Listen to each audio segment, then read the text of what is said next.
Hey guys, welcome back to my channel. In this video I will be talking about a new company that I have made. This is separate from the short series you might have been watching, for those of you who have actually seen it. So I'm talking about, in this video, I'm talking about Rise, which means Rift, Interdiction, and Sentinel Enforcement.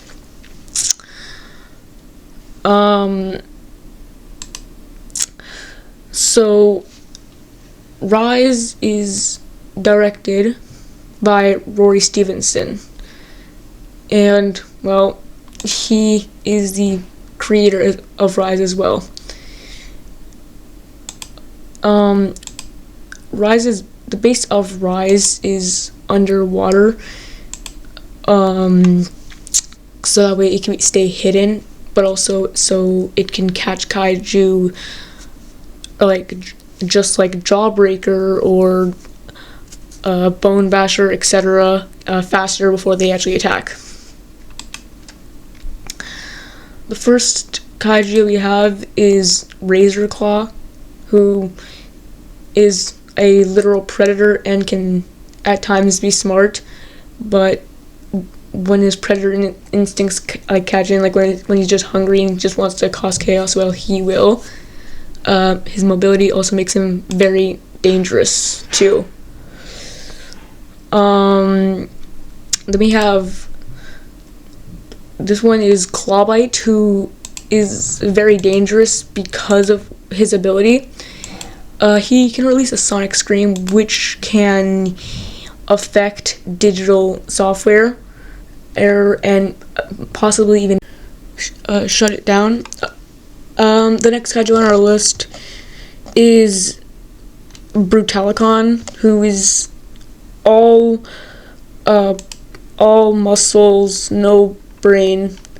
Even though he's not exactly the smartest, Brutalicon does make up for it in his pure durability and his pure strength. As in, he could probably pick up 50 buses, maybe, like city buses, in one hand or something, but that's really just the 1% of his power. And his durability is off the charts, as in he can like tank 1.5 nukes point blank.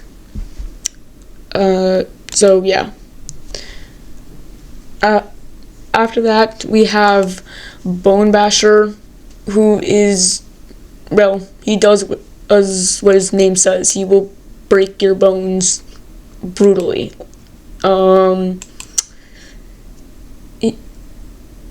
He's kind of smart at times, but at other times he's just dumb. Pure dumb. The next one on the list is Jawbreaker, who is just brutal, like literally brutal. He won't break your jaw, he will break your jaw off, which is just very dangerous, because, yeah, it's like that one moment in the movie Coco where the cop's jaw just falls off. That's what Jawbreaker will do to you. He will break your jaw off with no remorse.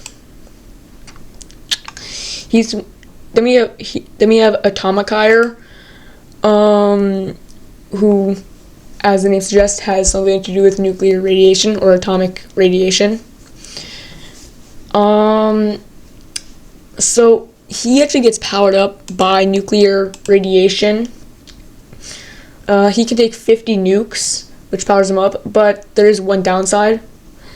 Just like the Red Hulk, who, the creator of the kaiju is known as Salmarath, who is a cosmic deity. If you want to think of Pacific Rim, he's basically like the precursor. In this case, it's just way more powerful. His whole purpose is to try and dominate the galaxy, but when he came across Earth, it was challenged by Rise's defenses. aka the Sentinels, which in this case, if you want to use Pacific Rim terms, are the Jaegers. Each pilot in Rise wears an advanced suit to protect them because of the neural strain in that they go through during the combat, because just like in Pacific Rim, a Jaeger can leave a massive strain on the pilot's brain. So this protective suit helps de-stress their mind and gives them better performance.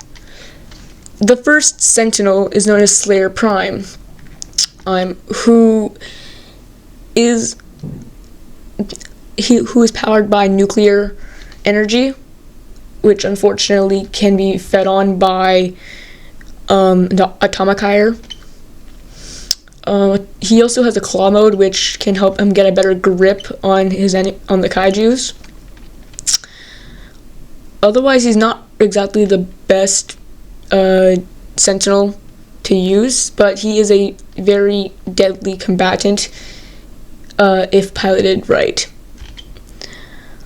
The next one we have is Prime Sentinel, who is another Sentinel who carries a battle axe, and he uses it to cut kaiju brutally. Then we have Godslayer Prime, who is powered by a cosmic reactor and was a very secret and top-notch Sentinel, but it isn't one of the best. Then we have Mechadominus, who I modeled after Mechagodzilla because I liked in Pacific Rim how they had a Jaeger that looked more like the enemy, which was Brother Yukon, except I just made it a lot more advanced. Mechadominus is very brutal and is kind of unstoppable, but just like Slayer Prime, if used wrong, it's garbage. Then we have Valiathan Requiem, who is a stealth Sentinel. It can turn invisible. Then we have Primal Athenian Powerhouse, who originally was built back in the prehistoric age, and this was the first version of him that you saw. But then when Rise found him, they tried to remodel it, and this was their first design. Although it didn't really last long because it was destroyed in combat very easily. It then moved on to a Gundam-looking design, which is the Mark III version of Primal Athenian Powerhouse, and this was the version that lasted the longest which in its time. But then it was changed to be a better combatant.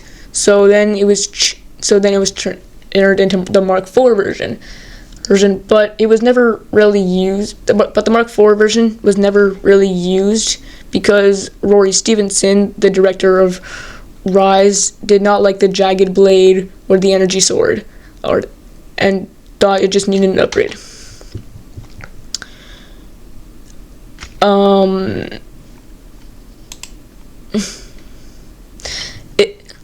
Then finally there's the Mark V, which is the finalized version of Primal Athenian Powerhouse, which has the Assault Mount 3.25 Sting Blades, and this is the current version of Primal Athenian Powerhouse. Rise had developed something called the Arc Strike Protocol, which consisted of 3 more Sentinels: Arc Strike Valorian, aka the strategic one. Then there was Arc Strike Thunderborn, who had the unique ability to siphon electricity from anything except for nuclear power. And then finally there was Arc Strike Vanguardus, which is like the mobility unit and can fly. When these three merge, they turn into Arcstrike Eccentrics.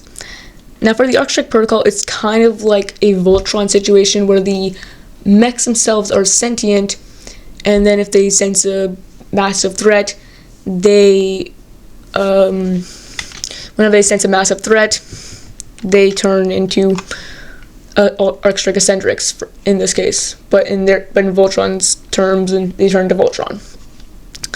Arcstrike Eccentrics will only activate when it feels that the threat level is too high, and it will attack anything within a 50-mile radius. But if it doesn't think that the threat level is that high enough, or that high at all, then it just won't. Also, after the threat is gone, Arcstrike Eccentrics will forcibly decombine. The reason why the Arcstrike protocol was made was because of the arrival of Cthulhu, a kaiju who is not made by this one's not made by the creator of the other kaijus, Salmarath. This one instead was biological, and this one just has a lot of rage. It's known as Cthulhu, if I have not already said that. And so what happens when you merge the Kraken and the Cthulhu and then make it very, very mad. When it reaches its prime, it turns it into this. And this is where Arcstrike Eccentrics has to step in, because this is just way too high for normal Sentinels or the normal Arcstrike to fight. In fact, Arcstrike Eccentrics first combined when Cthulhu Prime when Cthulhu had first evolved into the Prime. To counter the Arcstrike protocol, Salmarath had created basically the universe's kaiju Sentinel hybrids. It's basically 3 Jaegers or Sentinels that basically do what Obsidian Fury tried to do in Pacific Rim Uprising, which was infiltrate and destroy. The first one is Riftcore Revenant, who is meant to rival Arcstrike Valorian, the first one I showed you earlier, the first Arcstrike that I showed you, and it's strategic and brutal. The next up we have Night Fury Rogue, which is meant to rival Arcstrike Vanguardus, because it has a good amount of mobility. In fact, it is the mobility unit. It looks like a panther, which is just really cool. Then we have Rift. The final member of the anti-Arcstrikes is Rift Fury Prime, who is meant to rival Arcstrike Thunderborn because of his pure strength, and he will just not hold back. Now, something unique is that, similar to the Mega Kaiju, where 3 kaiju, that being Strikethorn, Raijin, and Hakuja, combine into one, some kaijus, along with the anti-Arcstrikes, can do the same. When Riftcore Revenant and combines with the others, he becomes the torso, becoming the head down to the knees. Then there's Night Fury Rogue, who, if you look at the Rift Fallen Abysmal, that's the name of this character, Rift Fallen Abyssalum, that's what I meant. You can see that Night Fury Rogue becomes the right leg. The other leg, which you might not recognize, but if you have been paying attention, you should. That would be a kaiju that I showed you in the very beginning, and that it was Razor Claw, who becomes the left leg. Then there's Rift Fury. And then there's Rift Fury Prime, who becomes the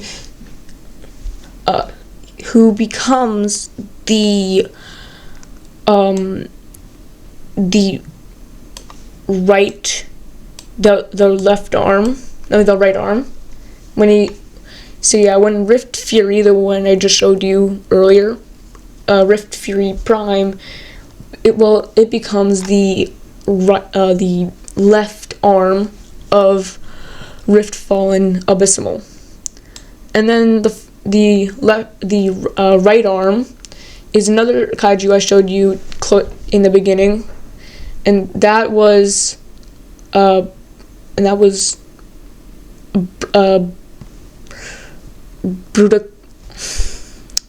Brutalicon.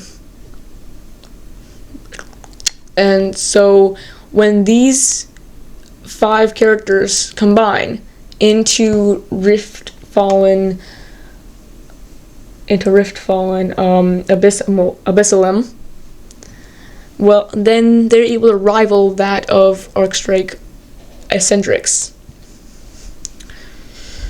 I hope you liked this video. Please like and subscribe to the channel. It really helped. I'll be trying to post more content like this on weekends.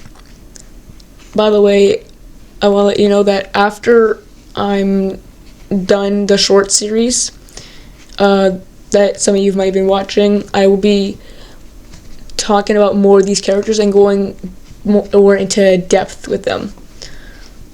Hope you enjoyed, and have a good day. Bye.